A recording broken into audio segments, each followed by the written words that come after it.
Yeah, and I mean, a couple of things. One, I just saw a subscriber put up a comment saying, "How do we counteract the Fox News propaganda machine?" I'm curious what you think about that, because there are Democrats who think that it's a good idea to go on Fox, but you have your own podcast, I do. and so you're trying to cut through some of the noise with your own podcast. I'm wondering if you want to talk about that and what Democrats need to do to sort of reach people in these new independent media spaces.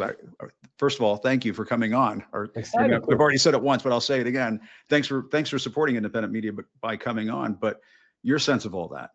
Well, I'm excited to be on. I'm trying to learn from you so I can make the podcast a little bit better. Don't learn from me. Yeah. It's called the Andy Bashir Podcast, and I started it to directly communicate with people. It actually was people coming up with all the news hitting them moment after moment, and this feeling of chaos and maybe lack of control.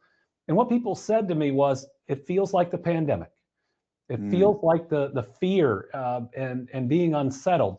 And they said, you came on every day for a year and a half during the pandemic, and that routine and talking to us made us feel a little bit better. And so that's the goal of the regular podcast. And we've had folks on from Mark Cuban to Amy Klobuchar to a whole lot of governors, because they're my friends.